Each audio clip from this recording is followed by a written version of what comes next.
So prosecutors are saying that there's quite a bit of information. It's been making headlines all weekend. First of all, this was a 55-page document of information that they said they wanted to introduce into evidence. One of them was this whole idea that R. Kelly was also having sex with boys. Now, we have heard that he has had sex with young women, grown women against their will. But when it comes to young boys, this is the first that we have heard of this. The accusations are that he had met somebody in McDonald's, had sex with that young boy. The young boy, who was a teen at the time, introduced him to another person, and then they filmed each other having sex. So they want to get that information in. They also want to get information having to do with bribing of a Cook County clerk for $2,500. They say that they have audio evidence of a phone call between Kelly and his crisis manager where they discuss bribing this clerk. This happened after the Lifetime docuseries Surviving R. Kelly, and after that they were a little at odds about what information was out there. They figured this clerk would give them that information, and so they tried to bribe that person. And then finally, just other audio of what they say is R. Kelly abusing verbally and physically other young women. So a lot of information that I want to get in before this trial that begins on August the 9th. Now I'm just continuing to watch all these narratives being put out by mainstream media, like they're completely oblivious to all this stuff we've seen play out via mainstream media and social media. So when we put all this information out here and display the characters of these Jane Does who now want to be anonymous, it's really a little bit insulting on our intelligence listening to these reports and really think we're going to take it serious. Ask yourself a question. They're using phones in Robert Kelly's name, they suggest, but does that mean it was in his possession? Listen to the fact that these people are calling in specialists and doctors to testify as to certain things, but they're not calling in these girls, doctors and specialists who have treated them personally. Listen to the fact that these people tell you that Robert Kelly passed on STDs, but they openly had relations with other people, therefore they can't say for sure who gave what to who. When I read these documents and point out these little details and listen to mainstream media, it's a slap in the face, considering we see stuff like this go on in real life. Like, for example, how people all the time do stuff like this. Next at 5, a high school student accused of trying to give a man HIV. The woman was in court today to face these shocking accusations. It's the story so many of you are clicking on at WCPO.com and sharing it as well. 9 on your side's Roseanne Aragon is live with reaction from her school tonight. Roseanne? Craig, Tanya, she was a teenage high school student here at Dawn Community High School, a senior on track for graduation, but now she could be a felon. In court today, 18-year-old Dawn Booker now facing a judge. Has no felony record of any kind, no failures to appear in her history. She does live here in Cincinnati, as she has her whole life. A young life now in a twist. She knew she was HIV positive and allegedly had sex with a man, not telling him she had the virus until after. The report reads, Booker did knowingly attempt to cause physical harm. In Ohio law, that's a crime.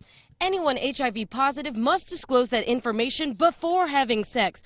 But that doesn't always happen. In 2012, Andre Davis, a pro wrestler, went to prison for having sex with several women without disclosing his status, passing on a virus already affecting the community. I'm not talking about Azrael going to movies and sitting watching, going to parks. I'm talking about, is it a three-way sexual relationship? Sexually? Well, first of all, I'm not here to talk about my personal life, and I would never share with no one what I do in or outside of the bedroom. And as a woman, I'm sure you would not either. Yes. No, I wouldn't, but okay then. Next question. No, you're right. I would not, but this is a very different circumstance. It's not a different circumstance. There are people all over the world who have multiple girlfriends. It's no different. Okay, I wouldn't look him in the eye because he's a liar, and he's a manipulative liar. I'll tell you why they're concerned, Azrael, because they say she's 17. We found text messages that indicated that she was having sex with R. Kelly when she was 17. Is that true? No, that is a lie. That is a lie. I was not having sex with him at 17. Why would they want to lie about you, their daughter? Okay, so when I first met Robert, my parents told me to lie about my age. So when I met him, he thought that I was 18. On top of that, when I was 17, my parents were actually making me, trying to get me to take photos with him, take sexual videos with him, all kinds of stuff. Wait. Your parents encouraged you to do sexual videos with R. Kelly? Yes. So those of us following this should just continue to forget all the embellishments we've saw, forget the fact that this network shows so many other stories very similar to what we saw on Surviving R. Kelly, and so many other allegations have been aired, yet we don't see the same things that we see going across this R. Kelly case. Now, it should be no surprise we see references of Keith Rainier in Robert Kelly's motions, just like it should be no surprise that Epstein's Madame is going to be using Cosby's case to get out of her little situation. The same way as I've hinted before, the same way they did Bill Cosby, they are using these settlements to try to persuade the general public into thinking that means these people are guilty, instead of recognizing there's bigger things at play behind the scenes. It's be hurting, and it was driving me crazy to hear this now when I was doing so much other work in the community at the time. A Fox 5 exclusive, one of hip-hop's founding fathers speaking out for the first time on television about shocking child abuse allegations. And the list of accusers is growing, and they all tell similar stories. Africa Bambaataa being accused of sexually abusing several underage boys decades ago. Lisa Evers sat down with him for an exclusive TV interview to answer the allegations. She joins us now. Lisa. Well, Stephen Derry, Africa Bambaataa brought peace to violent city streets, but now he is accused of a crime that is tough to forgive: molesting boys. He sat down with me for this exclusive interview, and no questions were off limits.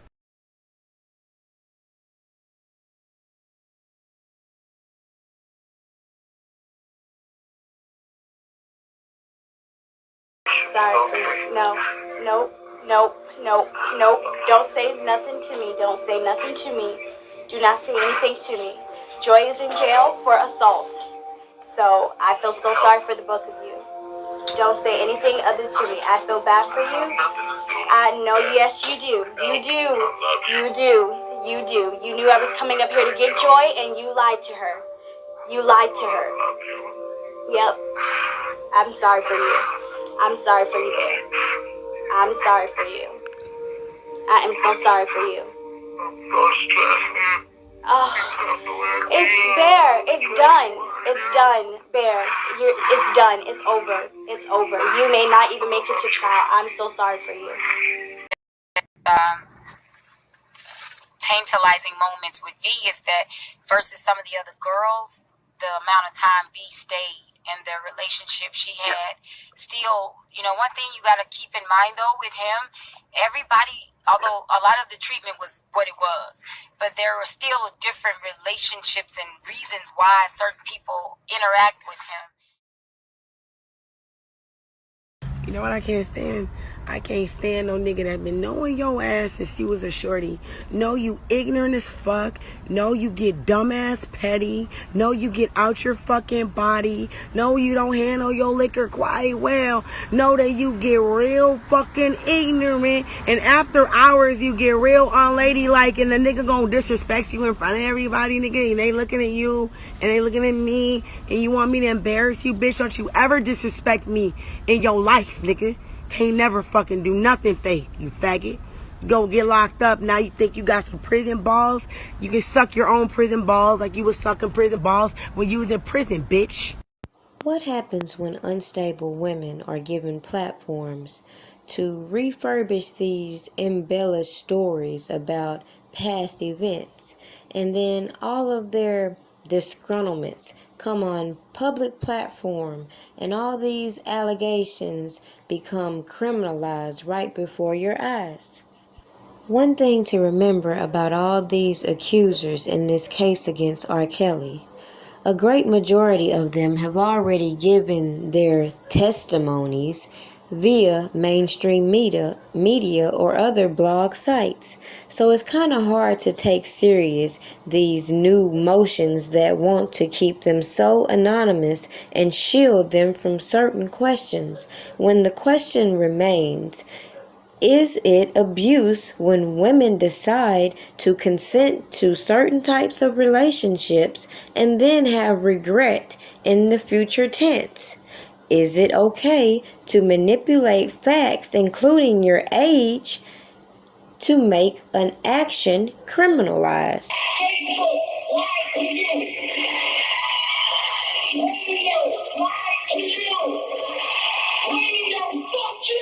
Kissing me and stuff, and just guess the oral sex came in.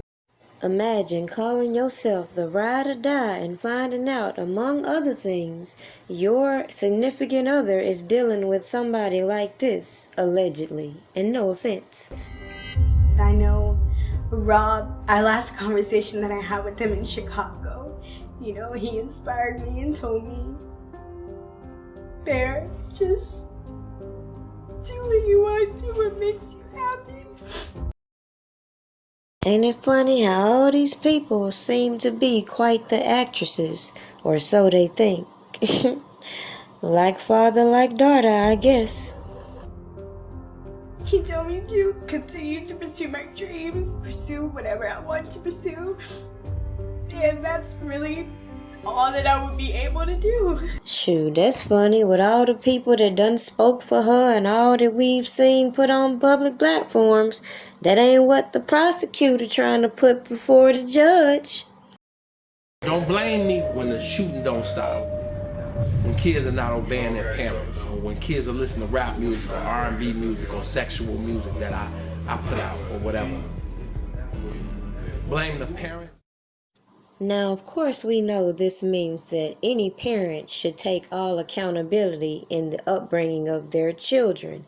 But we know how a lot of people will try to twist that. Even the prosecutor. It's not about what the world thought it was about.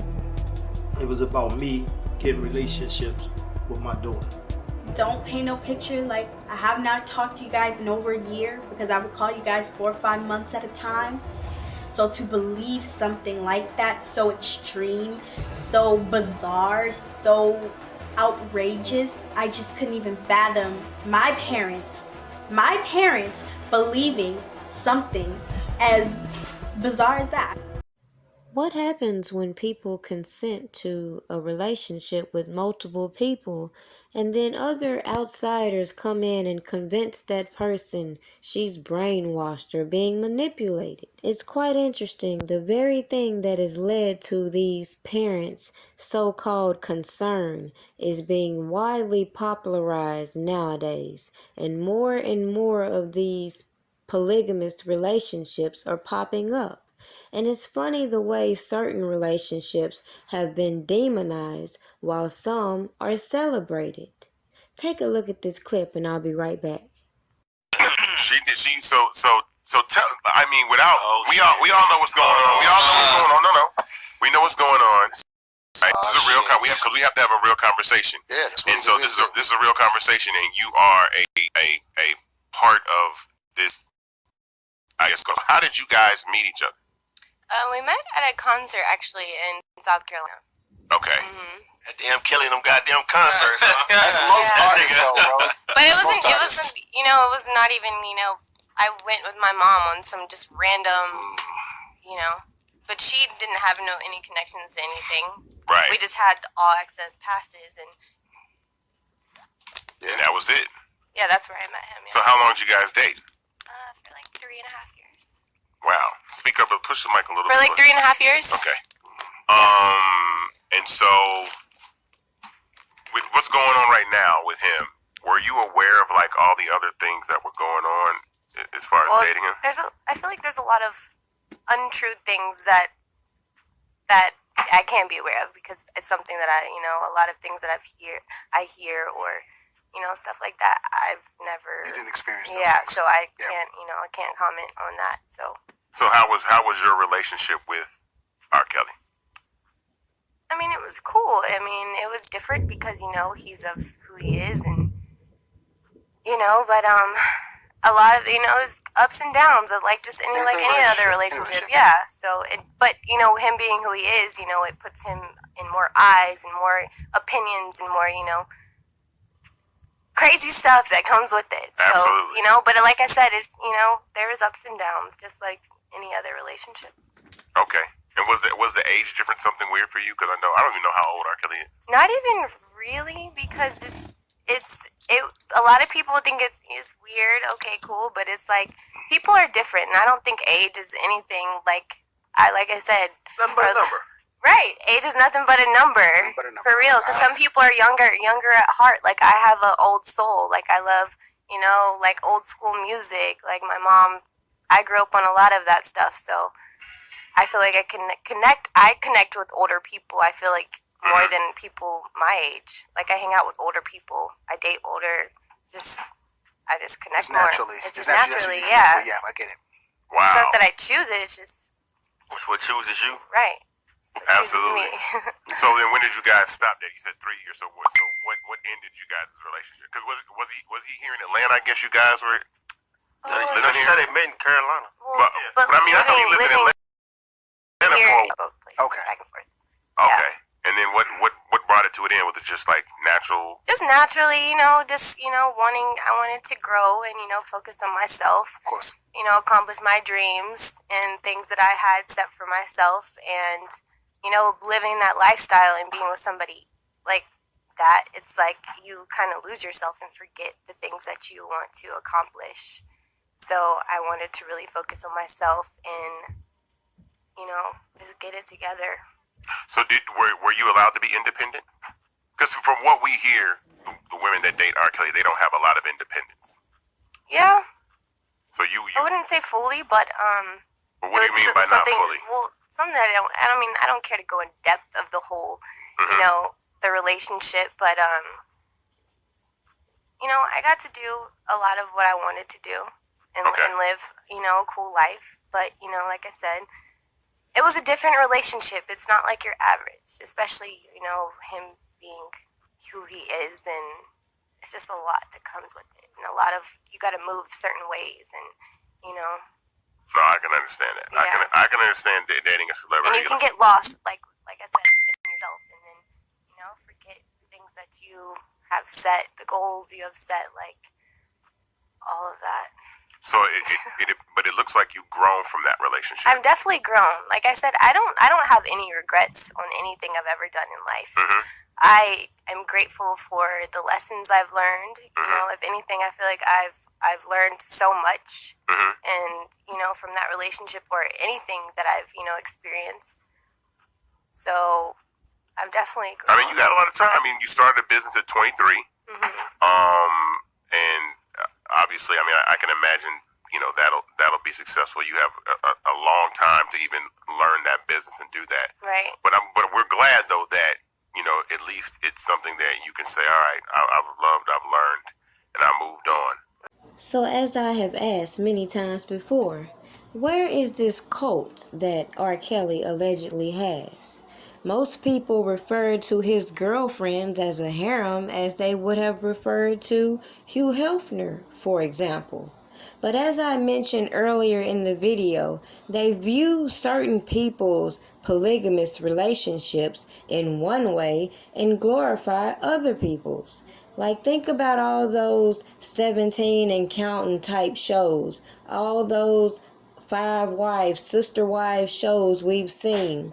And then when they cover these real organizations that have cult affiliations, they just blow right by them and don't put all this scandal under it. I wonder why. But when it comes to R. Kelly's case, we've seen how they have continuously put these narratives out there. You hear what these girls say happened to them, and you compare it to what other people have put out there, and you have to recognize the wordplay that these prosecutors are using in order to criminalize these actions. You may have heard the term hot vax summer. Well, as more Americans get vaccinated, they are eager to get back on the dating scene and return to those popular apps for those looking for a little romance. But as Elwin Lopez reports, increasingly singles are not looking for one person to meet. They're trying to make up for lost time, apparently, and find two partners at the same time. Rev Lucifer has found love, but is still looking. Too hot to handle for the Brooklyn street.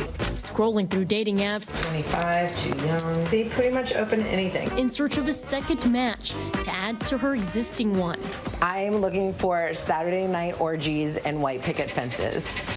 Now, that's a whole lot of people out here looking crazy as fuck to me. You got all these dating sites, these weird-ass fetish sites, these sugar baby sites, all this type of real trafficking stuff going on this internet. And they mean to tell me, because they're offended by previous allegations that have been unfounded, that they're willing to run these janky-ass bad act witnesses on all these public platforms, plan all this propaganda because they're mad at this lifestyle this man chooses to have with consenting adults.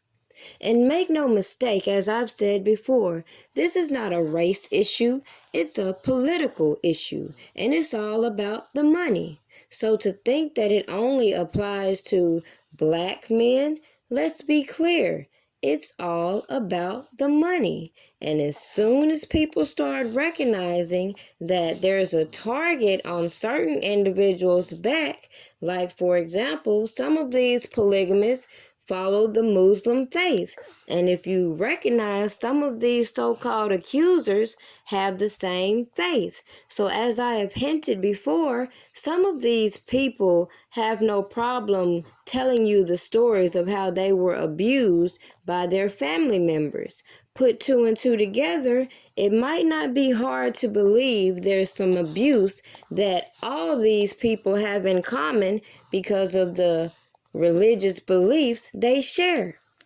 Now, the purpose in bringing that out is because, of course, the prosecution is trying to use that as an example to tiptoe around some of these witnesses. But at the end of the day, let's look at this realistically. One of these star witnesses, for example, by the name of Lisa Van Allen, has a real tie with the real cult. So I just find it interesting how these narratives began in the first place with these cult allegations. Yet nobody's speaking about her affiliations with Damon Pryor, the Nuwaubian cult, and Dr. York. After all had cleared courtroom 500 for the midday recess, Kelly's defense team threw a curveball at Judge Vincent Gahn.